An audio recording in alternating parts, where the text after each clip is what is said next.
Kita ingin berkongsi kepada anda berkenaan satu topik yang menarik, iaitu berkenaan kes sporadik amalan versus kawalan. Kita ada seorang tetamu yang kami bawakan menerusi panggilan video hari ini yang sudah pun bersedia, iaitu Dr. Tan Seok Hong selaku pakar perubatan kesihatan awam bahagian kawalan penyakit KKM. Selamat pagi, Doktor. Selamat pagi Syuhaida dan selamat pagi kepada semua penonton. Selamat pagi Malaysia. Okey, terima kasih kerana bersama dengan kami hari ini. Mungkin untuk mukadimah dan juga pengenalannya, mungkin doktor boleh terangkan terlebih dahulu apa yang rakyat di luar sana perlu faham berkenaan kes sporadik ini. Silakan. Okey, terima kasih Syuhaida. So berkenaan dengan kes sporadik, sebenarnya kes sporadik ni adalah kes-kes yang tidak diketahui punca jangkitannya lah. Ya, jadi dari mana kita dapat kes sporadik ni adalah daripada saringan seperti saringan kendiri, saringan bergejala, saringan sebelum kemasukan ke hospital, sebelum pembedahan, saringan yang dibuat secara bersasar ataupun secara besar-besaran dalam komuniti dan sebagainya. Dan pada mulanya kes-kes ni tidak dapat dikaitkan dengan mana-mana kluster, tapi kemungkinan selepas siasatan kami dan jika kita menjumpai ada kaitan antara satu kes dengan kes yang lain di mana kita menggunakan terma epidemiological link, ya, ada kaitan epidemiologi antara kes. Contohnya mungkin kes-kes ni bekerja di tempat yang sama ataupun menghadiri majlis yang sama. Jadi masa itu kita boleh katakan kes-kes sporadik tu sebenarnya telah menjadi satu kluster. Dan data ini sentiasa dikemaskinilah. So mungkin hari ini pada mulanya kita kesan dia sebagai kes sporadik dahulu di mana kita belum mengetahui puncanya. Tetapi selepas siasatan, selepas beberapa hari, kemungkinan ada kes yang akan menjadi kes kluster. Tapi ada juga yang lepas siasatan kita masih tak jumpa dia punya kaitan, dia akan kekal sebagai kes sporadik. Kalau doktor boleh kongsikan setakat kenyataan yang dikeluarkan daripada Januari hingga April tahun 2021 ini, melebihi 60% kes sporadik yang disenaraikan apabila kes jangkitan baharu diumumkan saban hari. Bagaimana setakat ini sehingga memasuki bulan Mei, kalau doktor boleh kongsikan statistik terkini kes sporadik di Malaysia? Ya, kita lihat bahawa semasa gelombang pertama, gelombang kedua pada tahun lepas, kes-kes sporadik ni tak begitu banyak berbanding dengan kes-kes kluster. Tapi mulai gelombang ketiga ini, kita nampak kes sporadik dah actually melebihi kes-kes kluster. Dan betul lah seperti yang Syuhaida cakap tadi, melebihi daripada 60% daripada jumlah kes-kes kita.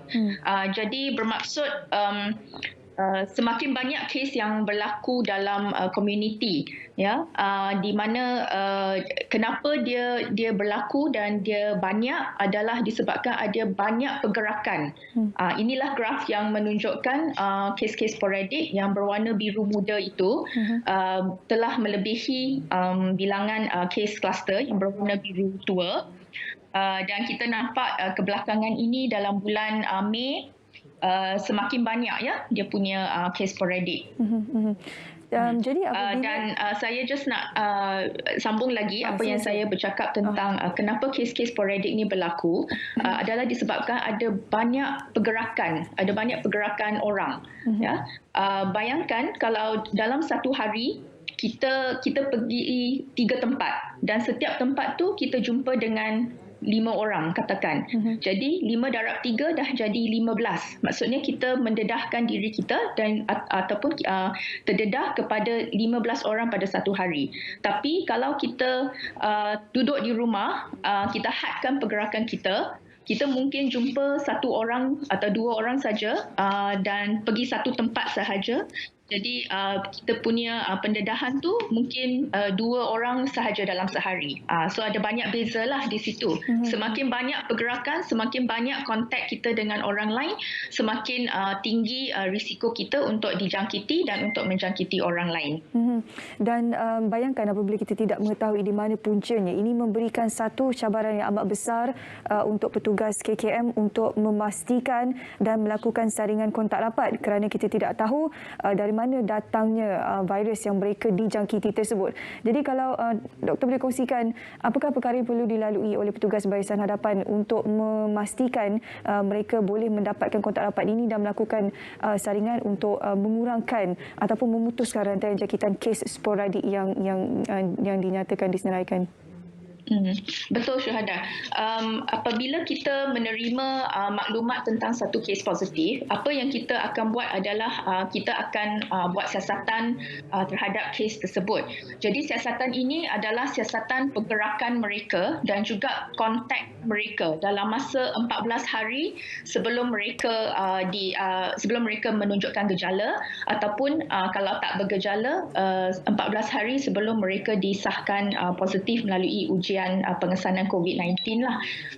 Jadi kita siasat pergerakan di mana mereka pergi, siapa yang mereka jumpa ya dalam masa 14 hari. Tapi kita tahu amat susah untuk kita ingat balik ingat balik sejarah perjalanan kita untuk 14 hari. Tapi lebih penting adalah dalam jangka masa 3 hari sebelum sehingga 7 hari selepas kita mula menunjukkan gejala ataupun selepas kita disahkan positif lah, sebab 3 hari sebelum sehingga 7 hari selepas itu merupakan tempoh kebolehjangkitan di mana virus itu lebih mudah menjangkiti orang lain. Itu yang kita panggil tempoh kebolehjangkitan. Jadi petugas kita di lapangan memang cuba untuk mendapatkan semua maklumat-maklumat itu. Tetapi cabaran yang kami hadapi sekarang adalah apabila kes semakin banyak, jadi semakin banyak tenaga dan masa yang diperlukan untuk menyiasat semua kes lah. Bayangkan seorang pegawai penyiasat untuk menyiasat satu kes untuk dapatkan maklumat yang terperinci mungkin akan mengambil masa 1 jam. Dan kalau kes banyak, seorang pegawai penyiasat mungkin kena siasat 10 kes atau lebih. Jadi bayangkan begitu banyak tenaga dan tenaga dan masa yang diperlukan untuk menyiasat dengan teliti dan terperinci setiap kes tersebut. Jadi apa yang kes-kes positif kita, pesakit-pesakit kita boleh bantu adalah sekiranya bila mereka disahkan positif, mereka sudah boleh cuba recall ataupun mengingati balik di mana mereka pergi, siapa yang mereka jumpa dalam masa 14 hari yang lepas sehingga terkini lah, dan senaraikan, tulis siap-siap, senaraikan, so apabila pegawai penyiasat menelefon, senang untuk mereka nak bagi maklumat tersebut. Okey, dan satu lagi yang mungkin menjadi kebimbangan orang ramai sekarang ini dengan kehadiran varian baru, variant of concern VOC, dengan kes sporadiknya kita tidak tahu dari mana datangnya. Bagaimana sebenarnya dengan kewujudan varian-varian baru ini boleh memburukkan lagi keadaan?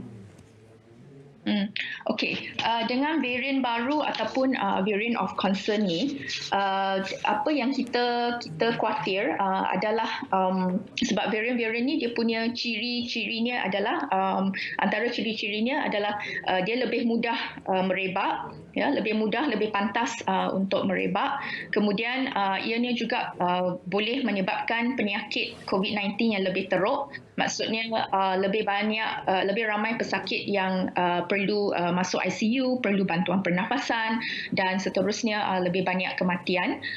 Seterusnya varian-varian baru ni mungkin akan vaksin yang kita ada sekarang mungkin kurang berkesan terhadap varian-varian ni.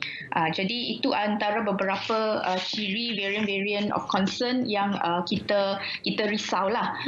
Jadi sebab itu kita perlu putuskan rantaian transmisi COVID-19 ni, sebab kalau virus tu tak ada ataupun sangat kurang, dan dia tak begitu mudah bermutasi menjadi varian baru. Tapi kalau ada banyak virus dalam kalangan masyarakat dan virus tu lebih mudah bermutasi, dan mungkin lepas ni akan ada varian baru lagi, varian baru. So itu yang kita kata kena putuskan rantaian jangkitan untuk mengurangkan kejadian variant of concern. Jadi pokok pangkalnya kita kembali semula kepada cara asal untuk kita membendung jangkitan COVID-19 ini dengan melakukan amalan kendiri. Jadi bagaimana sebenarnya perkara yang diambil kira oleh pihak KKM untuk memastikan agar penekanan tanggungjawab sosial ini sentiasa diperhalusi dan juga diperingatkan kepada orang ramai, kerana ada sesetengah mereka yang di luar sana yang mungkin tidak berapa memahami tentang situasi ini kerana mereka mungkin tidak terkena, mereka tidak lagi mempunyai keluarga yang mempunyai kontak rapat ataupun terkena jangkitan dan sebagainya. Jadi penekanan sosial itu perlu diberikan kepada masyarakat. Apakah perkara yang diambil oleh pihak KKM untuk memastikan agar mereka semua sentiasa ambil maklum tentang perkara ini? Okey, jadi bagi pihak kerajaan, kita sentiasa mengingati, memberi peringatan kepada orang ramai lah, kepada rakyat untuk mematuhi SOP. Kita tahu semua orang, rakyat sudah keletihan dah, petugas-petugas kesihatan pun sudah keletihan, frontliner sudah keletihan. Tapi kalau kita tak terus mematuhi SOP, dan benda ni akan jadi lebih teruk. Keadaan sekarang dah cukup teruk dah, tapi kalau kita tak patuh SOP juga akan jadi lebih teruk lah. Dan di sini saya ingin tekankan tentang tanggungjawab sosial lah, ya. Walaupun kerajaan tak isytiharkan total lockdown, ya, tapi kita sendiri boleh ambil langkah-langkah pencegahan dan buat self lockdown ataupun PKP kendiri. Kita semua dah boleh berfikir dengan bijaksana, buat pilihan yang terbaik, dan tidak perlu mengharapkan penguatkuasa untuk membuat pemantauan ataupun untuk isu compound, ya. Dan saya nak perkenalkan perkataan integrity lah, integrity, di mana kita buat perkara yang betul walaupun tak ada orang yang mengawasi kita. Doing the right thing even when no one is watching. So mustahil untuk pegawai penguatkuasa kita untuk nak tengok semua orang 32 juta rakyat Malaysia 24 jam sehari. So adalah berbalik kepada kita sendiri, tanggungjawab kita sendiri untuk menjaga SOP. Ya? Just because you can doesn't mean you should.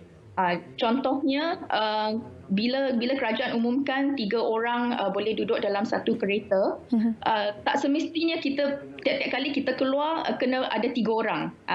Kita fikir sendiri, tanya diri kita sendiri dulu, perlukah 3 orang tu keluar, ataupun seorang ketua keluarga yang keluar untuk beli barang keperluan sudah cukup dan tak perlu keluar tiap-tiap hari. Kita beli barang keperluan harian kita cukup untuk 1 minggu. Jadi kita kurangkan kita punya pergerakan, kita kurangkan kita punya pendedahan kepada orang lain.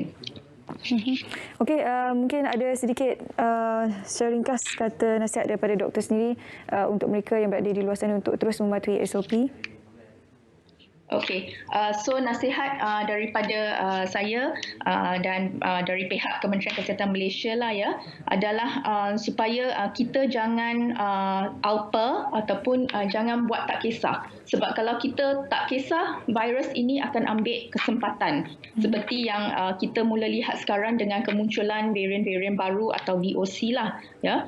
Jadi setiap orang perlu tahu risiko anda dan ambil langkah-langkah untuk mengurangkan risiko anda dijangkiti ataupun menjangkiti orang lain.